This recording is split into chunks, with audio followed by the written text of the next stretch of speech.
The crack echoed through the humid air of the Burmese jungle on March 23, 1944, a sound so sharp and precise that Oberstleutnant Klaus Reinhardt froze mid-step.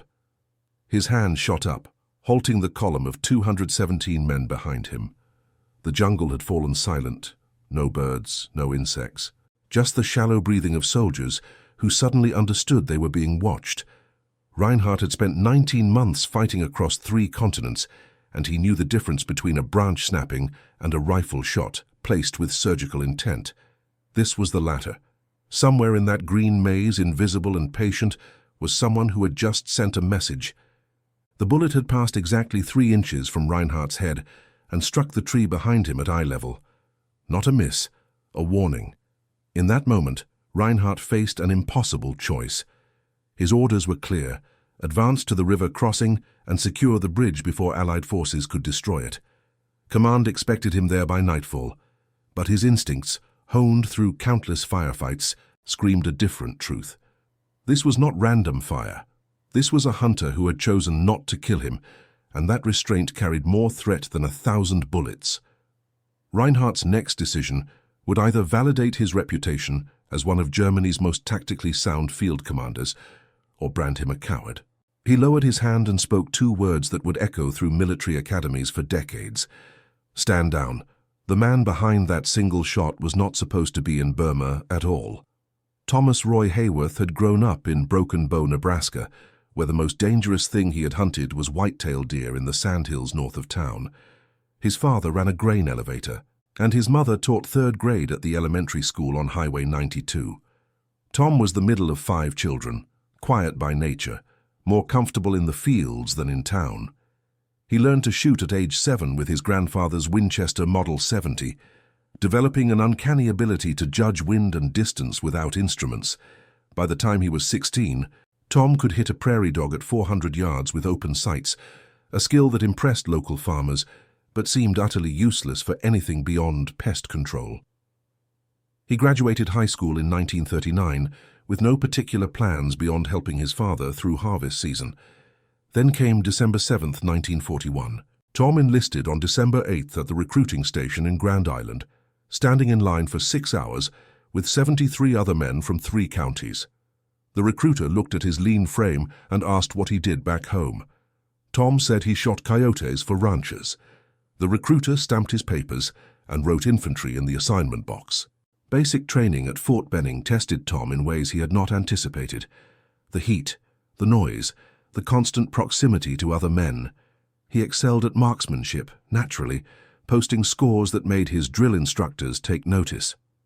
But he struggled with the rigid structure, the barked orders, the expectation that he would charge forward with bayonet fixed when every instinct told him to find cover and assess the situation.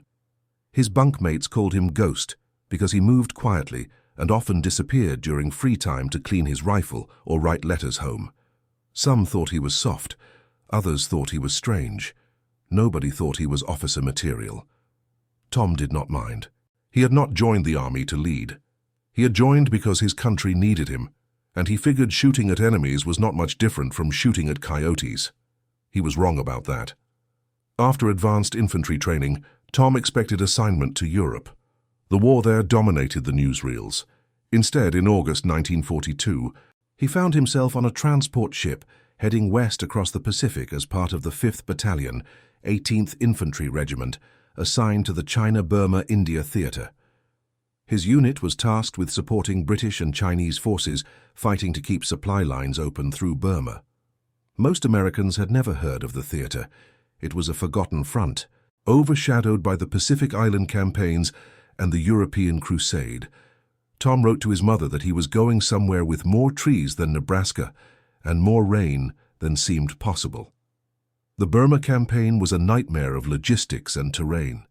By early 1944, Japanese forces controlled much of Burma, having driven British and Chinese forces back in a series of devastating defeats.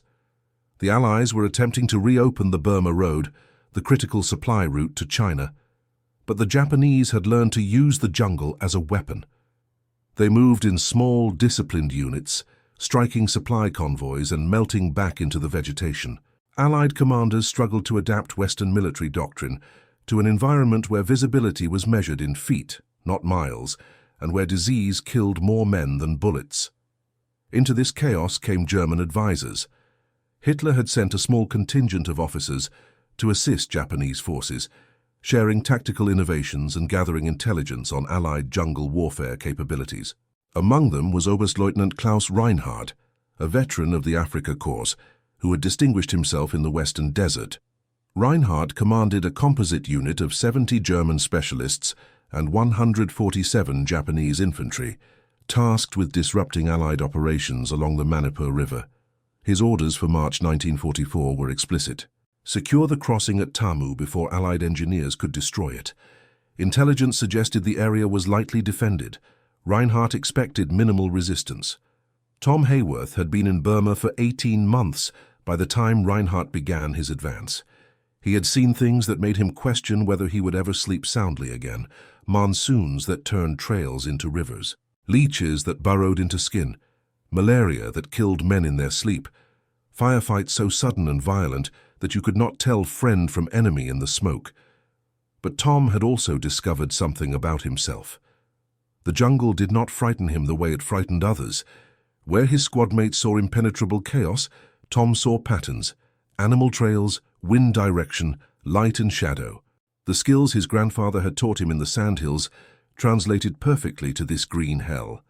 He learned to move through the jungle without sound, to read the terrain, to understand where an enemy would position himself. His commanders noticed.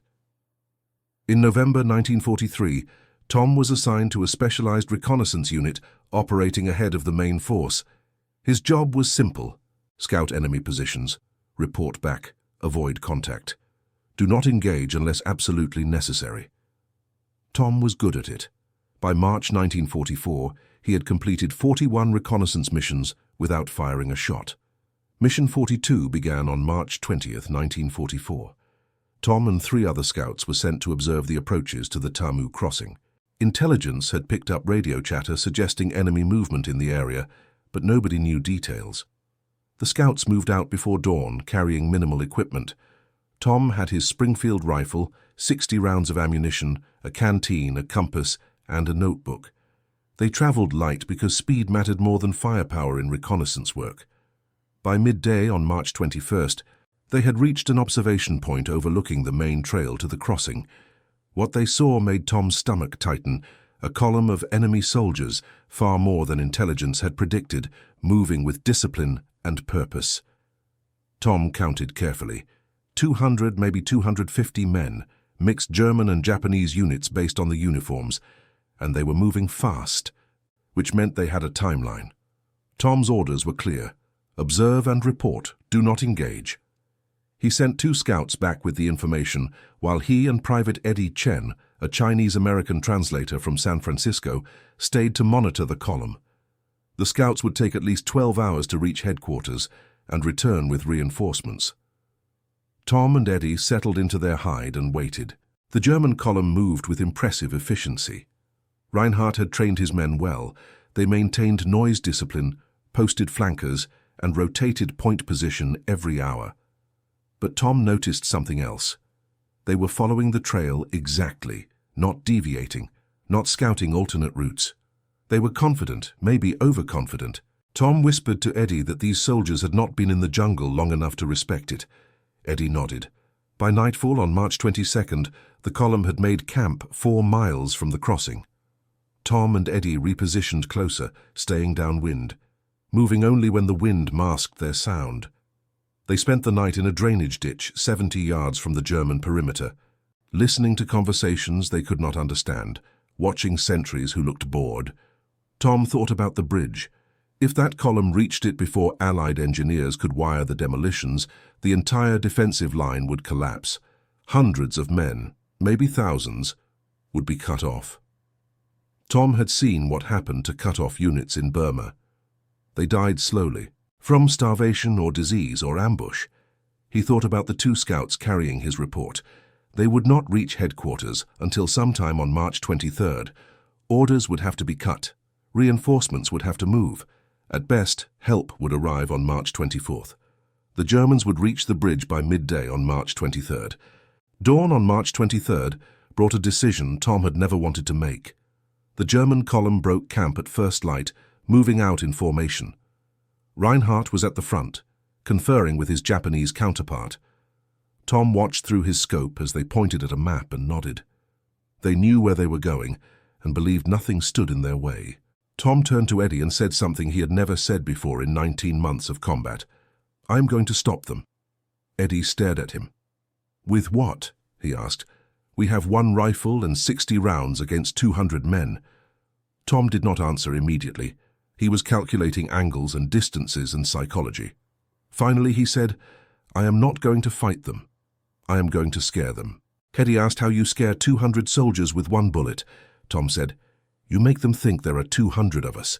The plan was insane and violated every order Tom had ever received, but it was the only plan that gave the engineers time to reach the bridge. Tom told Eddie to move back to a secondary position a half-mile south and wait.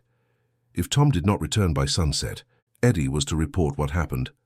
Eddie hesitated, then clasped Tom's shoulder and disappeared into the jungle.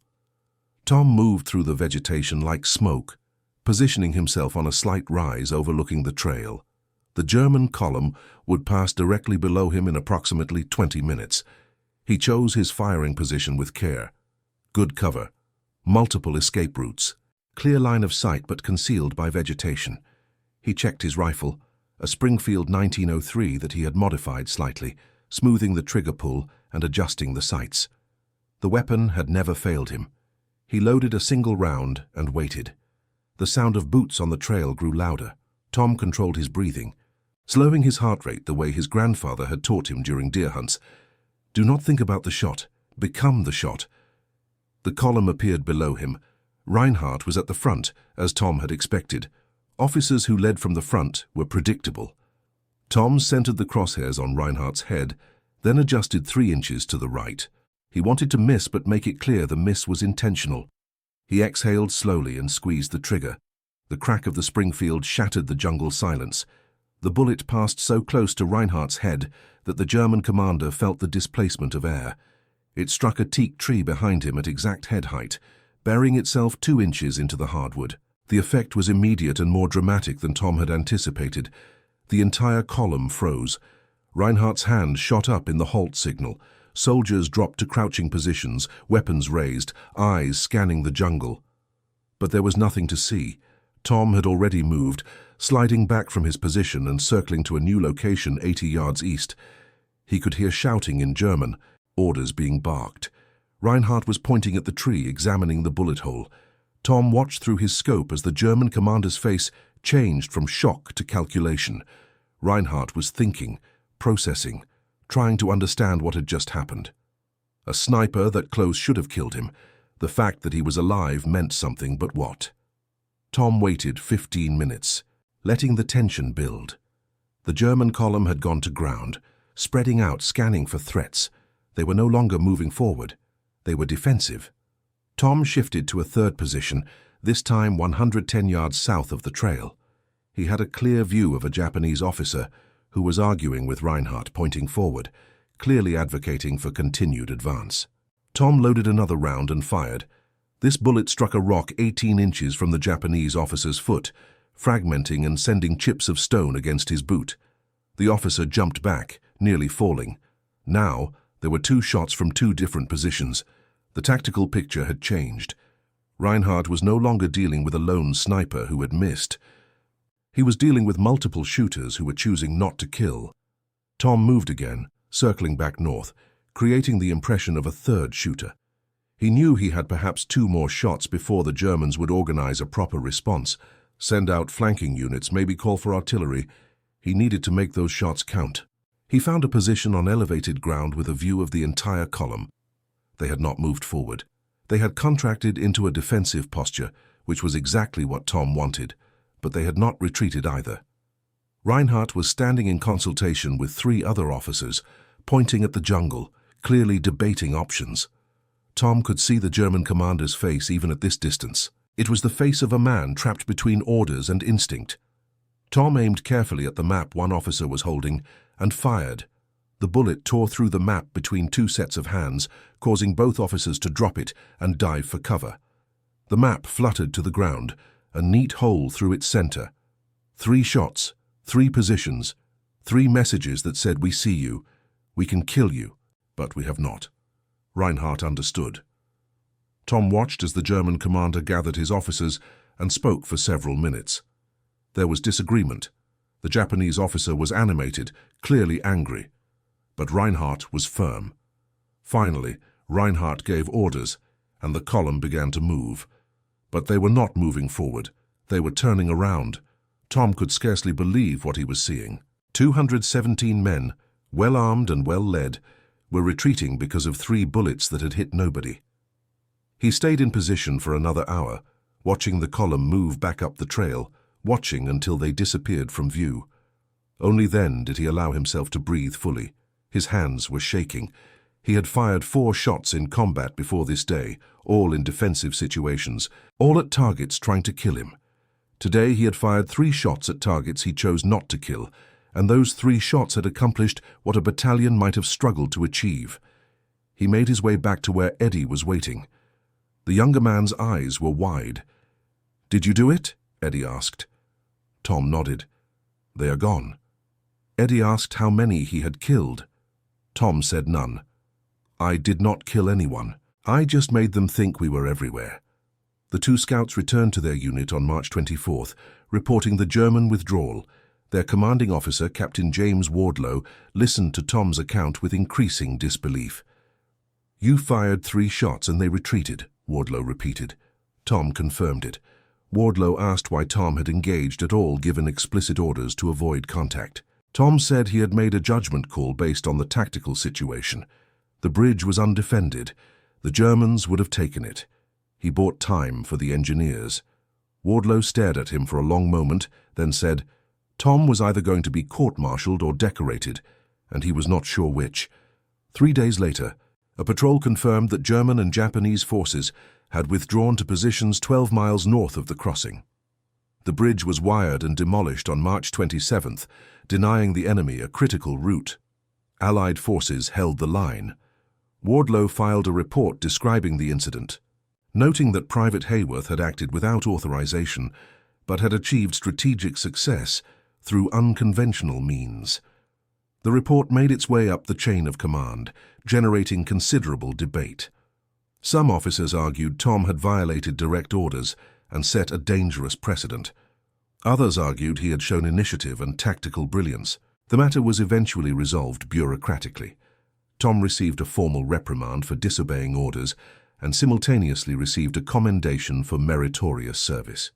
The contradictory messages perfectly captured the military's confusion about what to do with soldiers who succeeded by breaking rules. What Tom did not know, and would not learn until after the war, was that his 3 shots had triggered a much larger reckoning within German tactical doctrine. Oberstleutnant Klaus Reinhardt had filed his own report, a remarkably candid document that detailed the incident and his decision to withdraw. Reinhardt wrote that he had faced an enemy who demonstrated superior jungle craft, superior patience, and superior psychological warfare. The fact that the sniper or snipers had chosen not to kill suggested they had the tactical advantage and were confident they could destroy his column if they chose to do so. Reinhardt argued that advancing into what appeared to be a prepared ambush would have been tactically unsound and would have resulted in unacceptable casualties for no strategic gain. His report was studied at the German Military Academy in Potsdam after the war, used as a case study in the limitations of conventional tactics in unconventional environments. Reinhardt himself survived the war and became a professor of military history, often citing the Burma incident as the moment he understood that technology and training meant nothing if a commander could not adapt to the specific reality in front of him. In a lecture delivered in 1958, Reinhardt said that the smartest decision he ever made was listening to a bullet that did not kill him. Tom Hayworth returned to Nebraska in October 1945, thinner and quieter than when he had left. He did not talk much about the war, even to his family. He went back to work at his father's grain elevator, married a schoolteacher named Dorothy Henderson in June 1946, and settled into a life that looked unremarkable from the outside. He and Dorothy had 4 children. Tom coached Little League Baseball, served on the school board, and hunted deer every November with his brothers. People in Broken Bow knew he had been in the war, but they did not know details. Tom preferred it that way. The nightmares faded slowly, taking years to loosen their grip. Dorothy learned not to wake him suddenly. She learned that certain sounds, like fireworks or backfiring trucks, would make him freeze for just a moment before he recovered. But mostly Tom seemed at peace. He told Dorothy once, late at night after their youngest was born, that he had done things in Burma he was not proud of, and one thing he was. She asked what that one thing was. He said he had scared some men instead of killing them, and it had worked out. She did not press for details. The full story emerged gradually over decades. In 1963, Tom received a letter from Eddie Chen, his former partner on that reconnaissance mission. Eddie had become a high school principal in Oakland and was writing to all the men he had served with, collecting stories for a memoir. He asked Tom for permission to write about the incident at Tamu. Tom wrote back saying Eddie could write whatever he wanted, but Tom did not want any attention. Eddie's memoir was published in 1965 by a small press and sold fewer than 3,000 copies. But one of those copies was purchased by a military historian at the Army War College, who recognized the significance of the incident. The historian, Colonel Marcus Webb, tracked down Tom and requested an interview. Tom agreed reluctantly. The interview took place in Tom's living room in Broken Bow in April 1967. Webb brought a tape recorder and a folder full of documents, including Reinhardt's after-action report, which had been captured by Allied forces and recently declassified. Tom read the German commander's account with astonishment. He had never known that Reinhardt had understood the warning, had recognized the intentionality of the misses, had made the rational calculation that withdrawal was the smart move.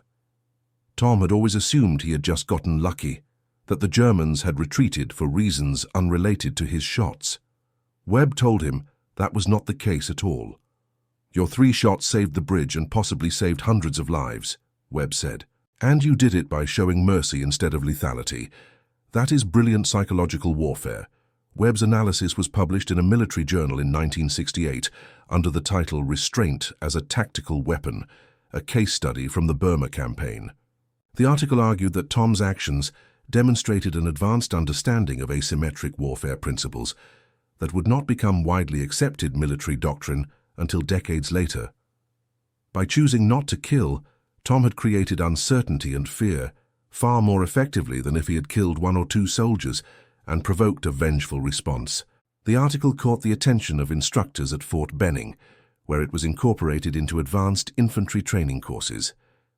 Students were asked to analyze the scenario and debate whether Tom's decision was tactically sound or simply lucky. Most concluded it was both. The incident became a minor footnote in military history textbooks, usually described in a single paragraph. Few people outside professional military circles paid attention, but among those who studied unconventional warfare, Tom Hayworth became a quiet legend. Special Forces instructors used the story to illustrate the importance of improvisation and psychological operations. A generation of soldiers learned about the Nebraska farm boy, who stopped an enemy column with 3 bullets he chose not to make lethal. Tom was invited to speak at Fort Benning in 1972. He was 62 years old, retired from the grain elevator business, still lean and quiet. He stood in front of 200 young soldiers and told them the story in his plain Nebraska accent. He did not embellish. He did not claim to be a hero. He said he had been scared and had made a decision based on limited information and desperation. He said he had violated his orders because his orders did not account for the reality he faced. He said he got lucky that the German commander was smart enough to recognize a warning when he heard it. The soldiers asked questions. One asked if Tom would make the same decision today. Tom said he did not know. He said every situation was different and you could not apply one solution to every problem. Another soldier asked if Tom had ever regretted not killing Reinhardt when he had the chance. Tom paused for a long time before answering. He said he had thought about that question for 28 years. He said killing was permanent, and he had done enough of it in Burma to know it stayed with you. He said the 3 shots he fired on March 23, 1944, were the only shots he ever fired that he never regretted, because they created a possibility instead of ending one. The room was silent after that answer. The soldiers understood they were in the presence of someone who had learned something about war that no manual could teach. Tom Hayworth died on January 12, 1993, at age 72, from complications of emphysema. His funeral in Broken Bow was attended by family, friends, and 3 veterans who had served with him in Burma, including Eddie Chen. The local newspaper ran a brief obituary noting his military service, but providing no details about his actions. That might have been the end of the story, except for a coincidence. In 2006, a German television producer named Stefan Meyer was researching a documentary about Wehrmacht officers who had served outside Europe. He came across Reinhardt's after-action report and became fascinated by the Burma incident. Meyer tracked down Reinhardt's son, who provided access to his father's personal papers, including a journal entry from March 23, 1944. In that entry, Reinhardt had written that the sniper in the jungle had taught him humility. Reinhardt wrote that he had spent his entire career believing that superior training and discipline would prevail in any situation, but the jungle had exposed the arrogance of that belief. The sniper had not needed superior numbers or superior weapons. He had needed only patience and the wisdom to know when killing was unnecessary. Meyer included this quote in his documentary, which aired in Germany in 2007. A viewer in Nebraska saw the program and recognized the description of the incident from stories his grandfather had told. The viewer was Tom Hayworth's grandson. The grandson, Michael Hayworth, was a journalist in Lincoln. He had grown up hearing vague stories about his grandfather's war service, but had never pursued details. The documentary prompted him to investigate. He contacted Stefan Meyer, who shared his research. Michael then accessed his grandfather's military records, Eddie Chen's memoir, and Colonel Webb's article. He compiled everything into a feature story that was published in the Omaha World Herald in November 2007, 63 years after the incident. The story was titled, "The 3 Shots That Stopped a War." It described Tom's actions in detail, included excerpts from Reinhardt's journal, and featured interviews with military historians who explained the significance of the incident. The story was picked up by wire services and reprinted in newspapers across the country. It generated renewed interest in Tom's story. Military history podcasts discussed it. A publisher approached Michael about writing a book. Most significantly, the story reached veterans and active duty soldiers who saw in Tom Hayworth a model of thoughtful courage. They saw someone who had faced an impossible situation and found a third option between obedience and mutiny, between mercy and violence. The broader lesson of Tom Hayworth's story extends beyond military tactics. It speaks to the power of individual judgment in the face of institutional rigidity. Tom was given orders that made sense in a headquarters far from the jungle, but made no sense on the ground where he crouched in the mud, watching an enemy column advance toward an undefended bridge. He could have followed those orders and preserved his record while condemning hundreds of men to encirclement and probable death. Instead, he made a choice that his training had never prepared him for.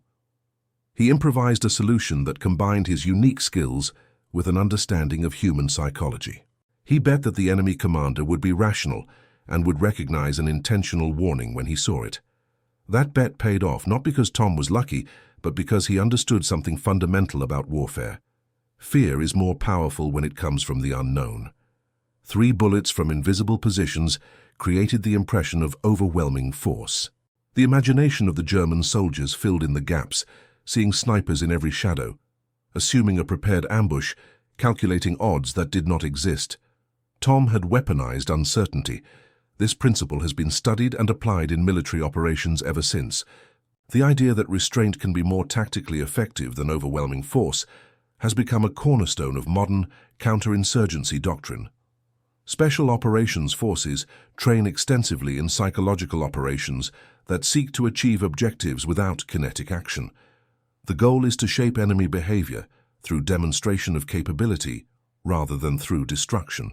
Tom Hayworth understood this instinctively in 1944, decades before it became accepted doctrine. He understood that the German commander's most valuable asset was not his soldiers or his weapons, but his rational mind. By appealing to that rationality through carefully calibrated violence, Tom turned Reinhardt into an ally without ever speaking to him. The two men were on opposite sides of a war, but in that moment they shared an understanding. Both recognized that unnecessary death served no purpose. Both chose the option that preserved life while achieving tactical goals. That shared recognition, communicated through 3 bullets and their precise placement, represented a brief triumph of human reason over the machinery of war.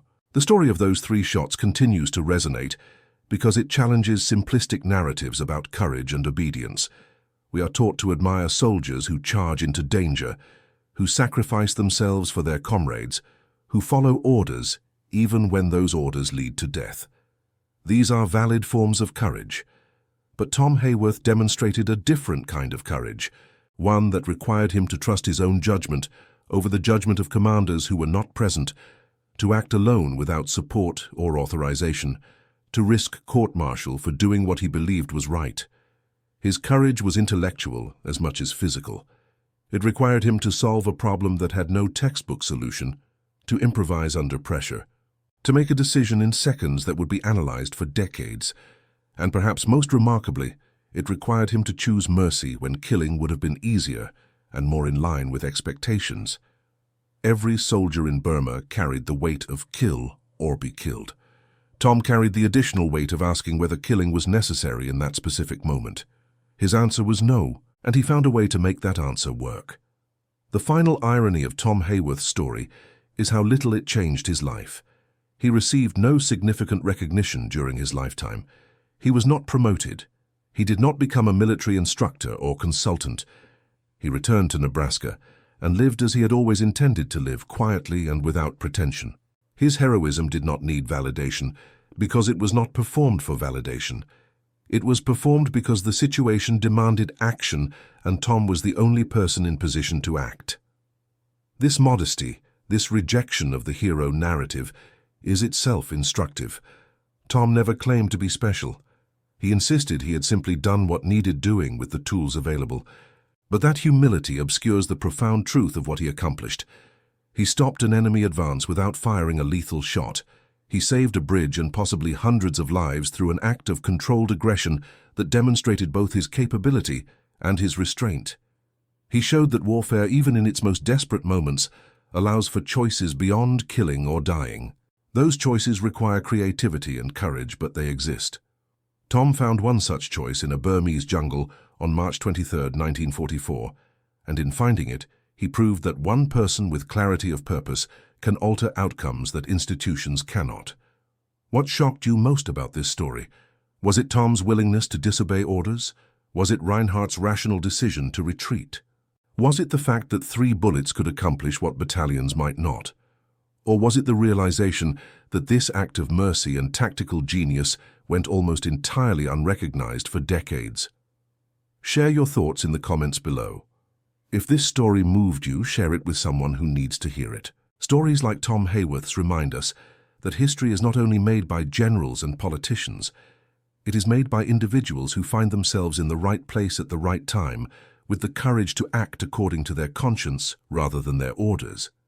These are the stories we need to preserve and pass on, the stories that show us what is possible when training meets improvisation, when mercy meets strategy, when one person decides that the rules, however important, must bend to the reality in front of them.